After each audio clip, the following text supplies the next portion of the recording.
존경하는 천만 서울 시민과 김영기 의장님을 비롯한 선배 동료 의원 여러분, 그리고 오세훈 서울시장님과 조희연 교육감님을 비롯한 관계 공무원 여러분, 안녕하십니까? 저는 관악구 출신으로 문화체육관광위원회에서 의정활동을 하고 있는 더불어민주당 소속 유정희 의원입니다. 제가 약간 감기 기운이 있어서 항상 무리하지 않으려고 하는데 무리를 자주 하게 되네요. 약간 목소리가 좀 고르지 않는데 양해를 해주시기 바랍니다. 본 의원은 오늘 서울시 집행부에 3가지 질문을 하도록 하겠습니다. 첫째는 노들섬이 글로벌 예술섬으로 도약하기 위한 방안을 제시하고, 둘째는 경전철 신림선의 서울대 벤처타운역 상성동 방향 출입구 신설과 또 마찬가지로 서울대 벤처타운역에서 서울창업허브 관악과의 지하 연결을 촉구하고, 마지막으로는 서울도서관의 공공도서관 및 작은 도서관 운영 지원 축소의 문제점에 대해서 지적하고자 합니다.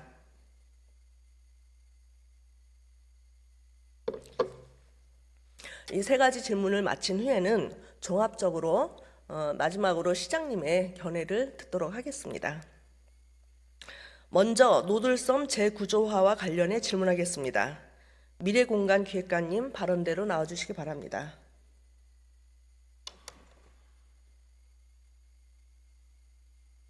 예, 미래공간기획관 홍성기입니다.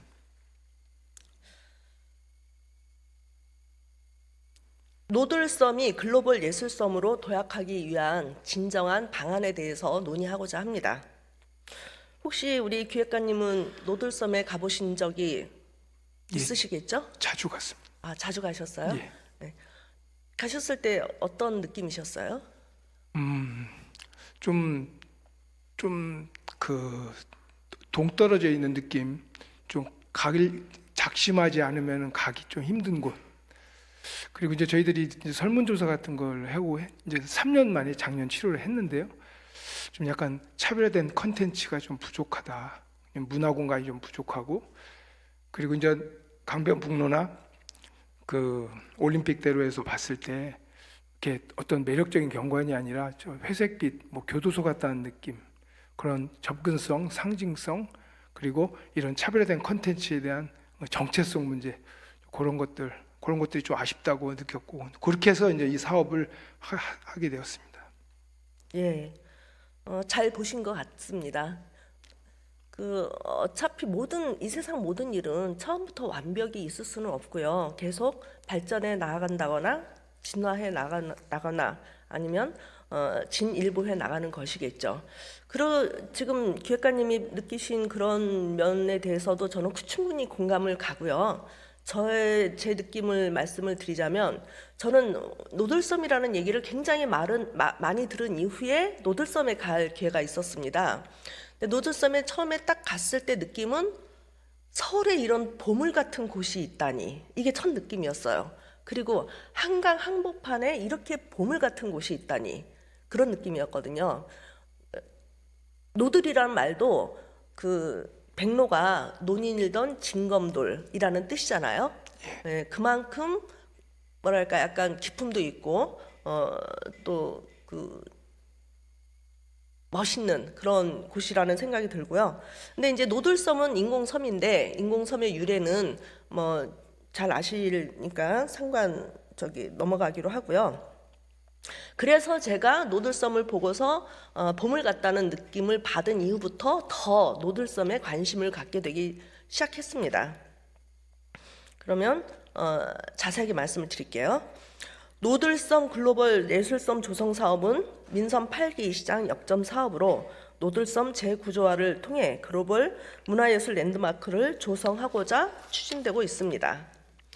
이에 노들섬을 도시건축 디자인 혁신 제1호 사업으로 선정하고 사업 절차를 추진 중에 있는데, 당초 미래공간기획관은 올해 3월까지 기획 디자인 공모를 마치고 4월에는 마스터 플랜을 수립하고 5월부터는 타당성 조사와 투자 심사 등을 진행할 계획이었습니다.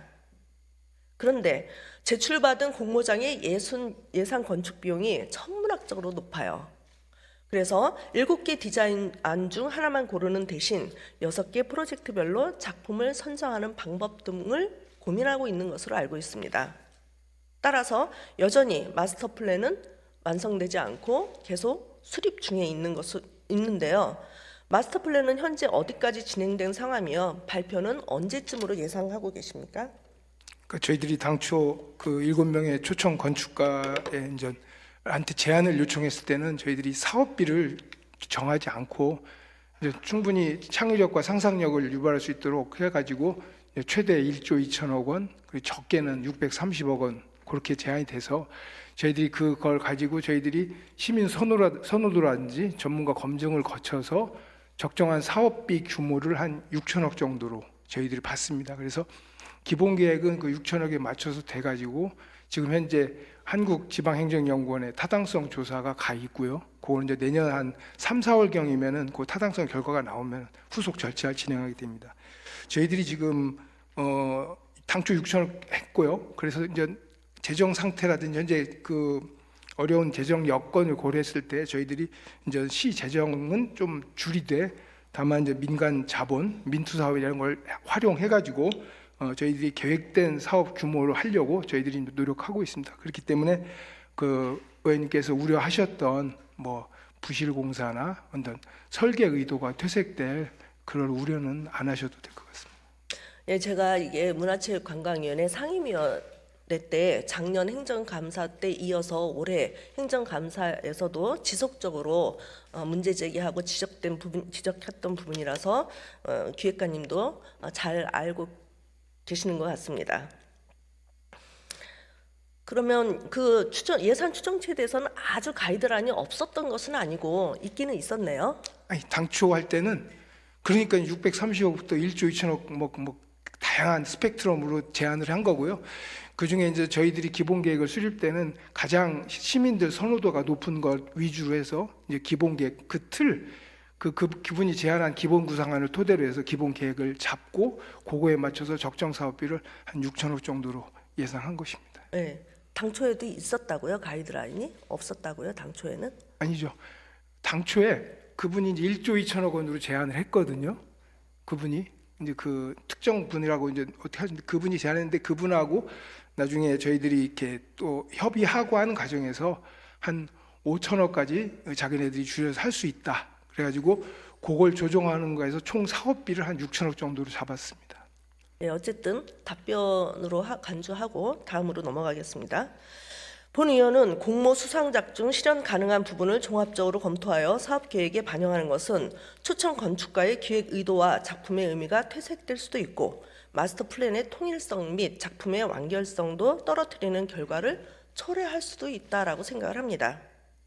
지난 11월 1일 오세훈 시장께서는 2024년 서울시 예산안 기자설명회에서 노들섬 글로벌 예술섬 같은 경우에는 당초 6천억 원 정도의 재정을 투입하는 것으로 계획을 했는데 3천억 원 정도로 사이즈를 줄여보자고 제안했다고 밝히셨습니다. 고금리와 원자재 가격 상승 등으로 건설 시장이 침체되고 있는 상황에서 당초 6천억 원이 투입될 예정이었던 프로젝트에 절반인 3천억 원만 투입하게 된다면 애당초의 기획 의도 또는 부실 공사로 인한 안전의 위험도 고려하지 않을 수 없습니다. 현실적인 프로젝트를 추진하고자 했다면 애초에 선 디자인 후 사업계획 수립이라는 도시계획 디자인 혁신 사업 방식을 적용하지 말았어야 한다고 봅니다. 미래공간 기획관이 이번 행정사무감사에 제출한 자료를 보면 노들섬 기획 디자인 공모에 참가한 국내외 건축가에게 지급한 초청비가 무려 10억 1천만 원에 달합니다. 그리고 시민 선호도 조사 당시 각 건축가에게 지급한 초청비와 공모안별 예산 건축비를 제시했다면 과연 1조 5천억 원의 건축비가 예상되는 작품이 1위로 선정이 됐을지 의문입니다. 아까 1조 2천억 원이라고 하셨나요? 예, 1조 2천억. 1조 5천억 원 아닌가요? 저도 전에 프레젠테이션 하실 때 1조 5천억 원이라고 얘기를 들은 기억이 나거든요. 작가가 수정 제안했습니다. 수정 제안이요? 예. 이미 서울시는 국제 공모를 통해 단성된 작품들이 제시하는 공사비가 시민의 혈세로 감당하기에는 비현실적인 것이라는 것을 잘 알고 있습니다. 그렇죠? 예. 이명박 전 대통령이 서울시장 역임 시절 노들섬에 오페라 하우스를 짓겠다며 국제 현상 설계 공모와 지명 건축가 초청을 진행하였으나 최종 단성작의 예상 공사비가 막대해서 결국 임기 내에 추진하지 못했습니다. 이후 2007년 한강 르네상스라는 캐치프레이즈를 내세우며 지금의 오세훈 시장께서도 한강예술섬 조성을 위한 국제 현상 공모를 실시했으나 당시 공사비가 4,500억 정도였는데 중간에 시장께서 사퇴하시며 사업이 중단된 바가 있습니다. 이렇게 짧은 기간에 하나의 부지에 많은 국제현상 설계 공모가 진행된 곳이 또 있을까 싶습니다. 이후 다양한 시도 끝에 2015년 진행한 서울 시민을 대상으로 한 아이디어 공모전을 통해서 지금의 노들섬 모습이 자리를 잡게 됐습니다. 결과 2019년 개장한 음악을 매개로 한 복합문화기지 노들섬의 공사비는 약 583억 원이었으며 지금 서울시가 재구조화하고자 하는 공사비 3천억 원의 5분의 1 수준이었습니다. 그러나 본 의원이 근본적으로 지적을 하고 싶은 것은 이렇게 시민 공모 사업으로 선정을 해서 583억 원을 들여서 개장을 했는데 불과 4년 만에 노들섬을 또다시 3천억을 들여서 재구조화하는 것은 시민의 혈세 낭비가 아니겠습니까? 본 의원은 강한 기념비성과 상징성을 보여줘야 한다는 강박으로 대대적 공사를 통해서 노들섬을 랜드마크화하고자 하는 계획은 매우 곤란하다고 생각을 합니다. 서울에서 노을이 가장 아름다운 곳으로 각광을 받으며 파란 하늘과 흘러가는 한강을 마음껏 누릴 수 있는 노들섬은 이미 많은 시민들에게 사랑을 받고 있습니다. 단지 접근성을 개선하고 색을 좀 더 입히고 또 기존 시설 이용을 활성화하는 등 시민 편의를 고려한 섬세한 개선만으로도 충분히 글로벌 예술섬으로 도약할 수 있다고 봅니다. 본 의원은 노들섬이 글로벌 예술섬으로 도약하기 위한 방안을 몇 가지를 제시를 하겠습니다. 첫째, 노들역부터 노들섬까지 약 700m 구간입니다. 도보로는 10분 정도의 거리입니다. 산책하기 딱 적당한 길이죠. 이곳에 걷고 싶은 길을 조성을 해서 서울 시민과 국내외 관광객의 도보 접근성을 높이고, 두 번째로는 주차장 진입로 개선을 통해서 행사시 교통 혼잡 문제를 개선하고, 본 의원이 대중교통으로도 노들섬을 많이 가보고 또 승용차로도 노들섬을 많이 가봤는데 정말 접근성이 떨어져요. 그리고 노들섬 자체가 주차 공간이 굉장히 협소합니다. 그리고 노들섬 동측이 있고 서측이 있는데 그 동과 서가 서로 이렇게 차량으로 이동을 할 수가 없어요. 그래서 노량진 방향에서 용산 방향으로 갈 때 노들섬에 접근하는 것은 그렇게 노량진 방향에서 용산 방향으로 가면서 노들섬에 접근하는 것이 문제가 됩니다. 용산 방향에서 노량진 방향으로 갈 때는 별로 문제가 되지 않아요. 왜냐하면 주로 이용하는 서측에 진입하기도 쉽고, 그리고 가다 보면 상도터널 시작되는 부분에서 유턴해서 가면 되거든요. 문제는 노량진 방향에서 용산 방향으로 갈 때 노들섬에 접근하는 문제가 굉장히 어렵다는 겁니다. 그래서 동쪽과 서쪽을 지하로 승용차 이동로를 건설하는 방법도 생각을 해봤고, 또는 한강다리 끝에 유턴 표시를 신호등을 설치를 하는 것도 검토를 해봤는데 가장 좋은 거는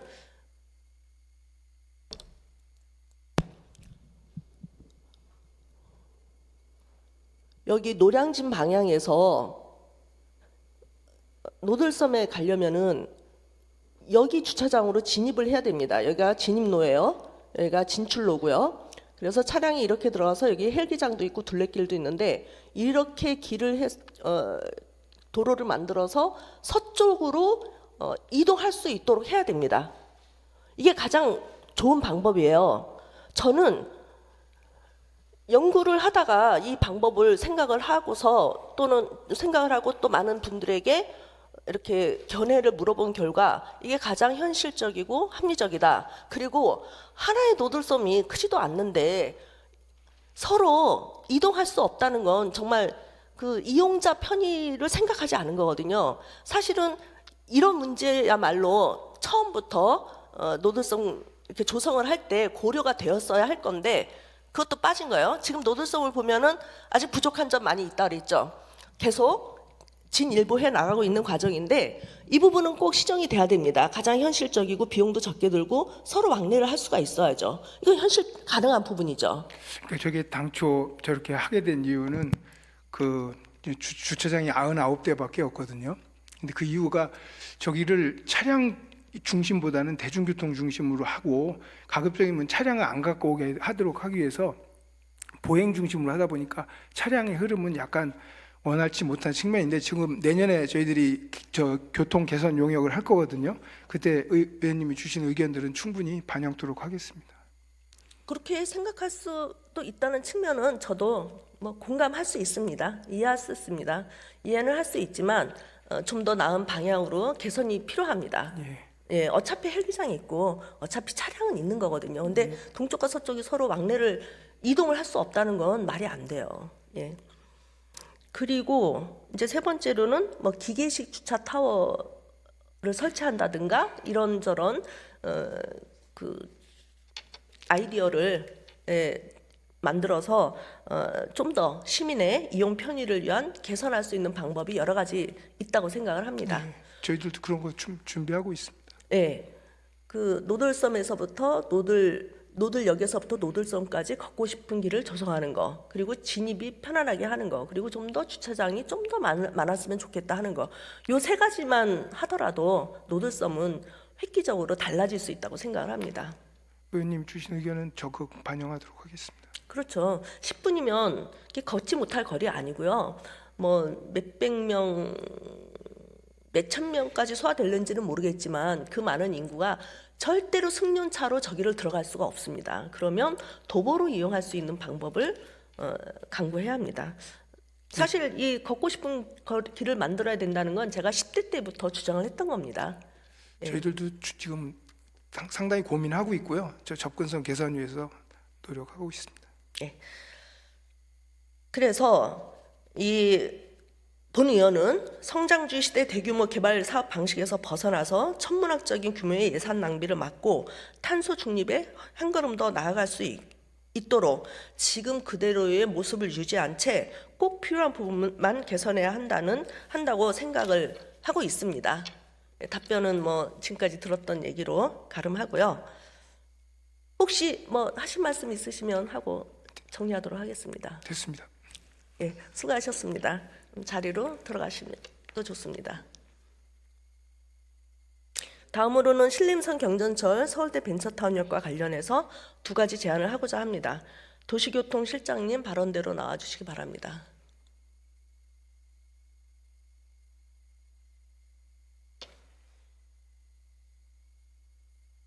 네, 도시교통실장 윤종장입니다. 예.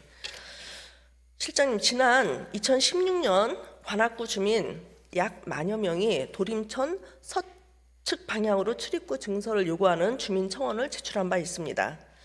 그 당시 서울시에서는 설계 변경 시 총사업비 증가 및 착수 시점 연기가 불가피하다는 이유로 도림천 동측에 출입구를 하나 더 증설하는 것으로 민원을 무마했습니다. 따라서 신림선 서울대 벤처타운역 출입구 2개는 모두 도림천 동측에 위치하고 있습니다. 예, 여기가 서울대 벤처타운역이고요. 1번, 2번 출입구입니다. 모두 같은 한 방향입니다. 결국 매일 아침 출근 시간 삼성동 방향 주민들은 신림선 경전철을 이용하기 위해 긴 횡단보도를 건너야 하고 여기입니다. 긴 횡단보도라고 하는 거는 여기 신림 3교고요. 여기는 동방 1교입니다. 이게 도림천 하천을 가로지르는 횡단보도라서 굉장히 거리가 멉니다. 이 횡단보도 앞에 신호를 대기하는 시민들로 매우 혼잡하고 또 빈번하게 신호 위반도 발생하고 있는 상황입니다. 이쪽 삼성동 방향 이쪽이죠. 이쪽은 지금 신통기획으로 지정이 됐습니다. 재개발 신림 1구역이고요. 또 이쪽이 신림 2구역입니다. 따라서 머지않아 5,500세대가 추가로 들어옵니다. 늘어납니다. 그렇다면 삼성동 방향 출입구 신설 없이는 매일 아침 신림선을 이용하는 주민들이 엄청난 불편을 겪을 것은 불보듯 뻔합니다. 신림선 경전철 개통 초기하고 현재하고 이 서울대 벤처타운역 이용하는 주민 숫자에 대해서 혹시 파악해 보셨습니까? 예, 자료를 갖고 있습니다. 예, 2025년 5월 28일 날 개통을 했는데요. 5월이나 6월은 좀 비교하기가 부족한 숫자이고 2022년 7월과 2023년 7월을 비교를 해보면 대략 30%가 증가했습니다. 그런데 앞으로 5,500세대가 늘어나면 뭐 2배 이상 증가할 거라고 생각을 합니다. 적어도 2배 이상입니다. 한 3배까지도 될 수 있고요. 그렇다면 출입구 신설은 반드시 필요하지 않겠습니까? 예, 일단 뭐 말씀하신 대로 2016년에 검토할 때 약 93억 정도 소요 예산이 들 거라고 생각을 했었고, 거기 아시다시피 이제 신림 봉천 터널이랄지 아니면은 차집 간로 문제 때문에 뭐 여러 가지 지작물 접촉이 좀 있었습니다. 근데 지금 현재 검토를 해보니까 약 200억 정도의 예산 소요가 될 걸로 지금 분석이 되고 있고요. 다만 이제 의원님께서 말씀하신 대로 신림 1구역 재개발 문제와 그다음에 주변에 이제 상권 활성화 문제 등이 있어서 검토해볼 여진이 있다고 저희들은 그렇게 생각을 하고 있습니다. 2016년에 검토한 곳하고 지금 본 의원이 이렇게 제안하는 곳하고는 조금 위치가 많이 틀립니다. 그때는 이제 대학동 쪽에 민원도 있고 해서 서측 네. 그 대각선 방향으로 검토가 된 것이고요. 지금 바로 횡단보도 앞입니다. 그리고 그곳에는 1구역 신통기획으로 이제 재개발이 계획될 예정이고요. 그렇기 때문에 다시 검토를 하는 것이 좋을 것 같습니다. 예, 말씀하신 대로 검토가 필요한 부분이고요. 검토를 해보도록 하겠습니다. 다음으로는 관악 S밸리 활성화를 통해서 지역경제 활성화 방안으로 2028년 준공 예정인 서울창업허브 건물하고 서울대 벤처타운역 2번 출구를 지하통로로 연결하는 방안을 제안합니다. 하나 더 넘겨주시죠. 예, 이곳입니다. 어디냐면은 이건 지금 우리 관악구에서 서울시와 함께 야심차게 추진하고 있는 관악 S밸리 현황이고요. 이건 참고입니다. 본 의원이 지금 제안하고 있는 것은 바로 이 부분인데요. 서울대 벤처타운역이고요. 여기가 서울 창업허브 관악 예정지입니다. 옛날에 버스 종점이었던 289 버스 종점이었던 곳이고요. 이 거리가 대략 430m 정도가 됩니다. 그런데 이곳을 서로 지하로 연결을 해서 벤처 창업 기업의 뭐 전시 공간이라든가 창업 공간이라든가 이렇게 쓰여질 수 있다면 굉장히 좋겠다는 것이고요. 이것을 서울대 캠퍼스 타운 사업단이 있거든요. 서울대 교수들로 구성된 1차적으로 협의를 했을 때 너무 반가워하시고 꼭 필요하다고 그렇게 협의가 됐습니다. 실장님, 관악 S밸리는 서울대가 가진 우수한 인재와 기술력 그리고 청년이라는 자산을 바탕으로 낙선 벤처밸리와 신림 창업밸리를 양대축을 하여 대학, 기업, 지역이 상생하는 구조에 앞으로 세계적으로 될 창업 중심지입니다. 글로벌 유니콘 기업으로 성장할 우수한 스타트업 기업들이 입주할 서울 창업허브 관악 건물과 서울대 벤처타운역에서부터 지하로 연결해 입주 기업 및 투자자들의 이용 편의를 개선하고 연결 통로는 입주 기업들의 전시 공간과 창업 공간 등 다양한 용도로 활용할 필요가 있다는 본 의원의 제안에 대해서 지금 긍정적이라고 말씀하셨나요? 아직 답변은 아직 안 드렸고요. 아직 안 하셨나요? 예, 네, 그 일단 말씀하신 대로 거리가 약 430m라서 그걸 지하 보행 통로로 하기는 좀 긴 거리입니다. 아시다시피. 다만 이제 캠퍼스타운 활성화 문제와 거기 창업 허브 문제가 있어서 그쪽 활성화 문제와 관련된다면 당연히 보행 통로, 심지어는 뭐 무빙워크까지 설정되면 좋겠죠. 그렇지만 다만 이제 경제성과 타당성 문제를 따지지 않을 수가 없습니다. 인프라 문제는. 그래서 현재까지는 저희들이 그 부분에 대해서 좀 낮은 것으로 판단이 됩니다만 이제 시행청이 관악구청이죠. 서울시 사업이긴 하지만 그래서 같이 검토를 한번 해보도록 하겠습니다. 다만 좀 430m가 좀 너무 긴 거리다라는 생각을 갖고는 있습니다. 어차피 불과 몇 년 후면 서울 창업허브 관악도 땅 파야 됩니다. 근데 그때 같이 맞물려서 하면 좋겠다고 생각을 하고요. 네. 서울시 경제정책실하고도 연관이 있고요. 예, 있습니다. 또 관악구 일자리 벤처화하고 연관이 있으니까 잘 협의해 주셔서 본 의원은 항상 꼭 필요한 내용을 합리적이고 또 현실적으로 제안을 하는 것이기 때문에 적극적이고 긍정적으로 아니 이런 땅을 어디서 구할 수도 없어요. 일부러. 네, 얼마나 검토해보겠습니다. 좋아요. 네. 예, 검토해 주실 것을 당부드립니다.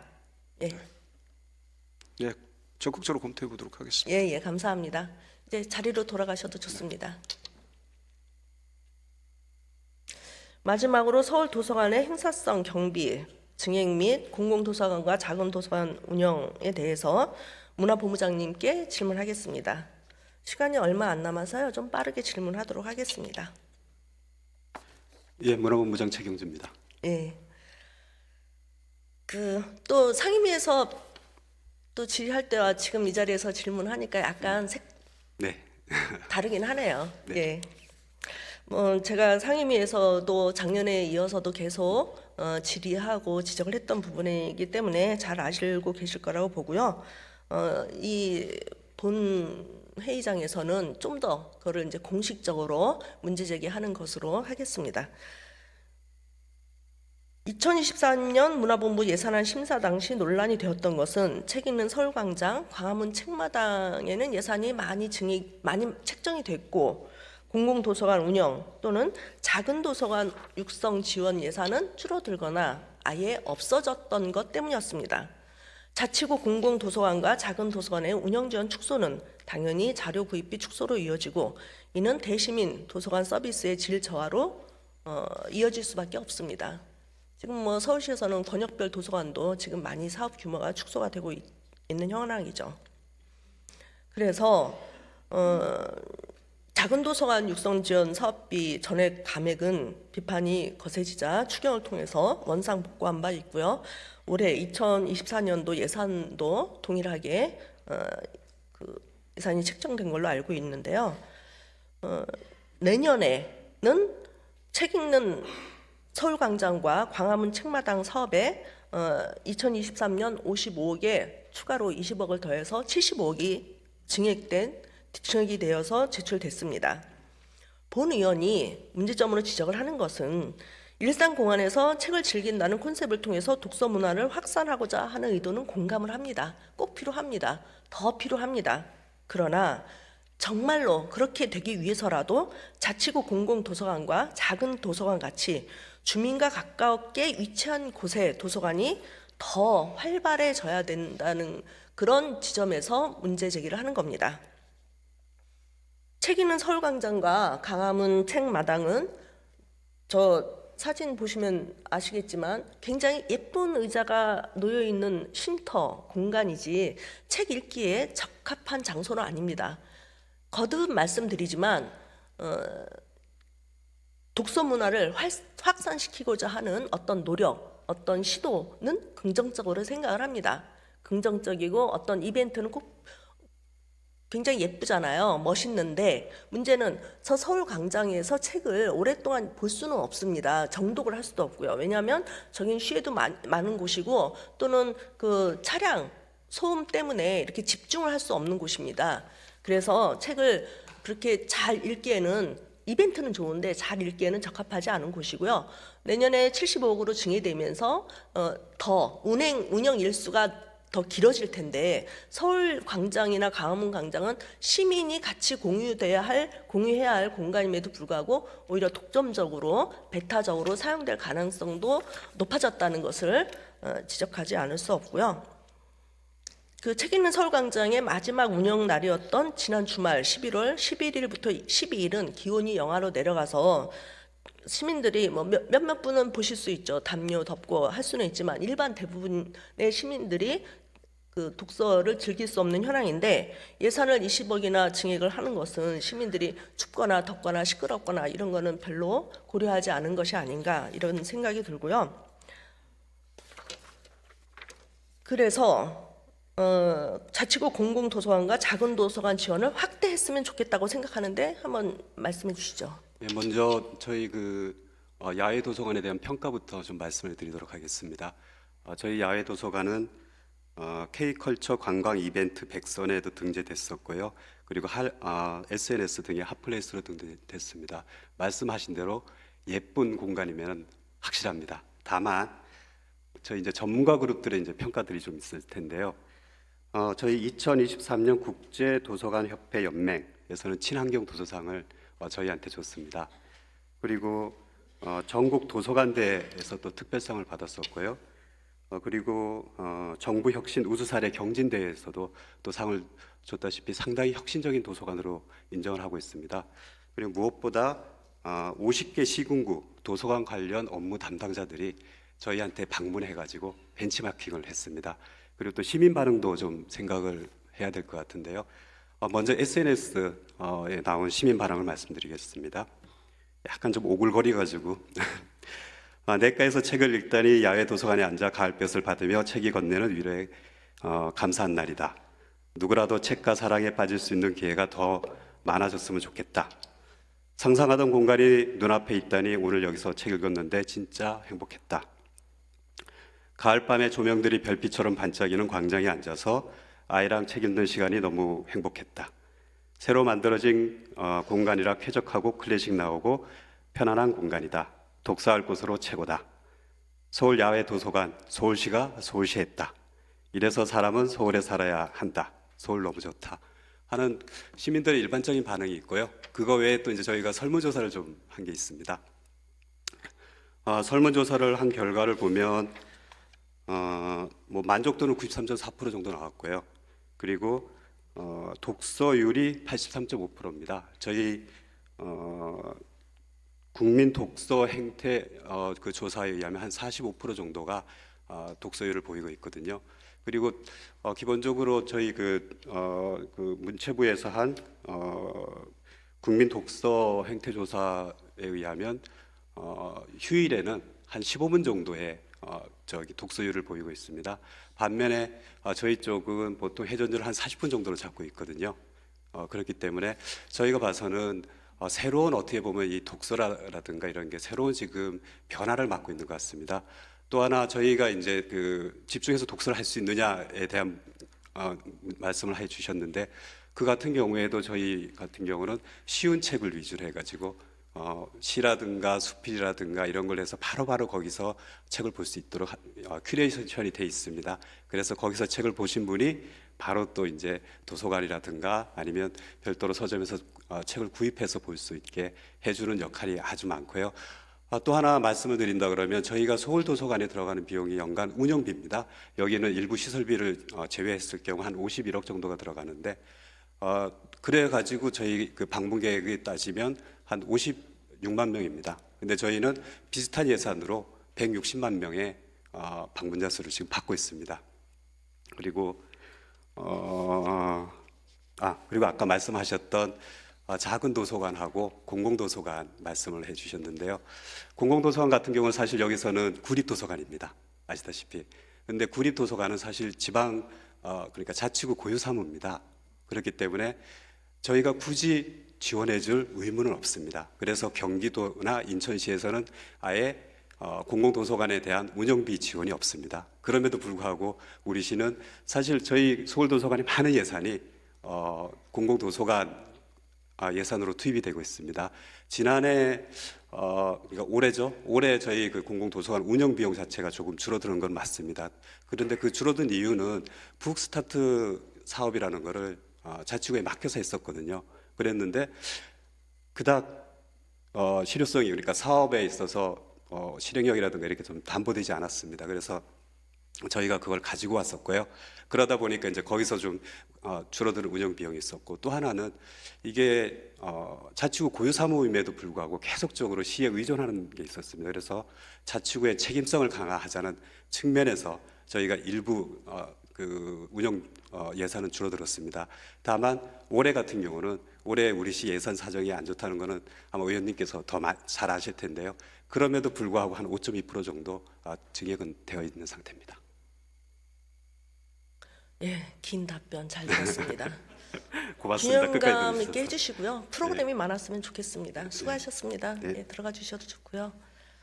마지막으로 시장님 발언대로 나오셔서 예, 하실 말씀 있다면 해주시기 바랍니다. 네, 저 아주 인상 깊게 지켜봤습니다. 특히 노들섬에 대해서 깊은 애정을 바탕으로 해서 아주 심도 있는 연구를 해서 좋은 정책 대안을 제시해 주신데 굉장히 감동을 받았고요. 다만 이제 이런 생각은 좀 공유가 됐으면 합니다. 워낙 장수성이 뛰어난 곳이고 주목도가 높은 공간이기 때문에 이곳은 잘만 만들어 놓으면 서울 시민들께도 그렇고 서울을 찾는 방문객, 관광객들께도 그렇고 정말 효자 노릇할 수 있는 공간인 건 분명한 사실입니다. 이제 그렇기 때문에 토마스 헤드윅 같은 국제적으로 정평이 나 있는 거의 요즘에는 무슨 천재 건축 디자이너다 이런 평가까지 받는 분도 여기를 꼭 하고 싶어서 본인이 처음에 제안했던 게 1조 더 들어가는 사업인데 저희가 그렇게는 우린 돈 못 쓴다 이렇게 얘기를 했더니 그러면 내가 외국에서 펀딩이라도 해오겠다 이렇게 관심을 표하는 공간이거든요. 근데 사실 저 공간은 재원만 충분하다면 정말 조 단위의 돈을 투입해서라도 제대로 만들어 놓으면 비유를 하자면 한 5천억을 들이면 1조 이상 가치를 할 수 있는 그러니까 경제 효과가 그럴 수 있는 정말 보석 같은 공간인데 불행하게도 저희가 지금 긴축을 하는 중이고 그래서 누가 뭘 하지 않았는데 제가 6천억을 3천억으로 제 스스로 깎았습니다. 저는 그런 결정을 하면서 얼마나 가슴이 아프겠습니까? 저 공간을 좀 잘해보고 싶었는데 그럴 정도로 이번에 이 긴축 예산을 짜면서 제가 아주 단단히 마음을 먹고 그렇게 했는데요.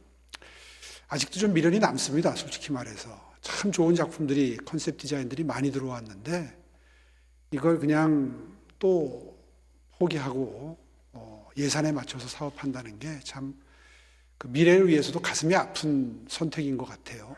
그래서 이번 기회에 의원님들께 좀 호소랄까요? 양해를 구하고 싶은 것은 이 부분은 아까 우리 기획관이 이야기한 것처럼 민자 유치를 해서라도 뭔가를 좀 해보려고 지금 구상 중에 있습니다. 뭐가 될지는 모르겠습니다.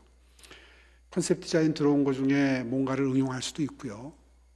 그건 아직까지는 방향을 정확히 알 수 없는데 이제 그런 구상안이 만들어지게 되면 참 이 자리에서 노들섬에 대해서 걱정들을 많이 해주시는데 비단 의원님뿐 아니라 많은 의원님들이 관심도 표해 주시면서 걱정을 해주시는데 이런 사업들이 어떻게 결정되든 좀 도와주시면 좋겠습니다. 이건 분명히 서울시의 미래를 위해서 한번 투자해 볼 만한 공간적인 의미가 있는 곳이다. 오늘 저는 그 정도만 좀 말씀을 드리겠고요.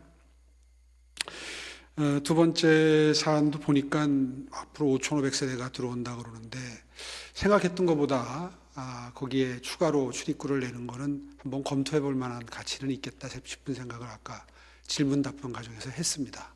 사실 처음에 그냥 질문 목록만 받았을 때는 또 추가로 좀 힘든 요청을 하시는구나 이런 선입견을 가졌었는데 설명을 들으니까 이건 뭔가 좀 새로운 시각으로 봐야 되겠다 하는 생각을 했고 안타깝지만 한 430m 되는 그 긴 지하 시설물을 만드는 건 생각보다 돈이 많이 들어가더라고요. 그래서 사실 시내에도 그런 공간을 잘 만들기가 쉽지 않은데, 물론 뭐 그 관악구가 외곽에 있다고 해서 드리는 말씀이 아니라, 아까 우리 그 교통실장 얘기한 것처럼 경제성과 타당성이라는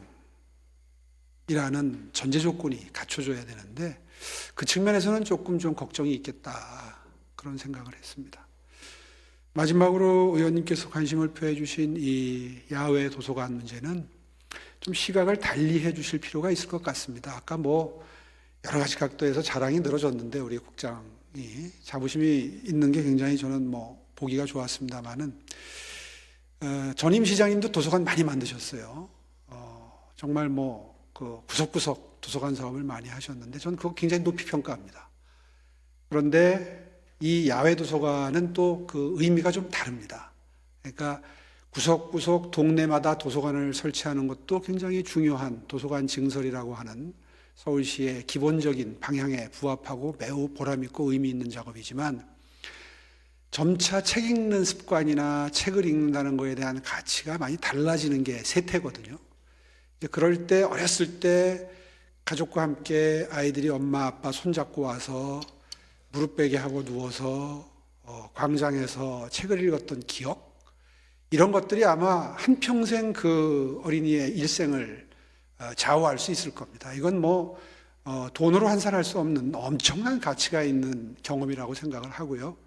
이제 그런 의미에서 기왕에 시작됐던 이 야외 도서관 사업이 서울광장을 거쳐서 광화문광장 반응이 좋으니까 지금 지시도 하지 않았는데 부서에서 뭐 청계광장, 청계천변, 한강변 막 늘어나요. 한마디로 신이 난 겁니다, 부서에서. 그러니까 이제 아까 이렇게 그 자랑을 여러 가지로 늘어놨는데, 저는 괜찮은 사업이라고 생각합니다.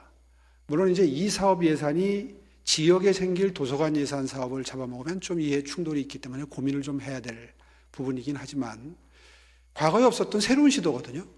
그리고 책을 읽는 문화를 확산시키는 데는 정말 엄청나게 기여하는 그런 사업이라고 저는 생각을 하기 때문에, 부서에서 쉽바람이 나서 저렇게 확장해 가는데 제가 한 번도 브레이크를 건 적이 없습니다. 좀 지켜봐 주시면 이 사업이 가지는 의미가 시민들께 이제 처음 전달되는 단계라고 저는 생각합니다. 한 2, 3년 더 하게 되면 상당히 독서문화 진흥에 기여하는 사업이 될 거라고 저는 판단하고 있습니다. 예, 여러 가지 측면에서 답변 감사드리고요. 지금은 또 질문 답변이니까 좀 더 섬세하고 구체적인 것은 상임위에서 또 얘기위에서 예산 심의 때 또 논의하도록 하겠습니다. 그리고 그 430m에 대해서는 견제성, 타당성에 대해서 좀 더 전문적으로 검토를 해주셨으면 감사하겠습니다. 예. 그렇게 하겠습니다. 예. 들어가셔도 좋습니다.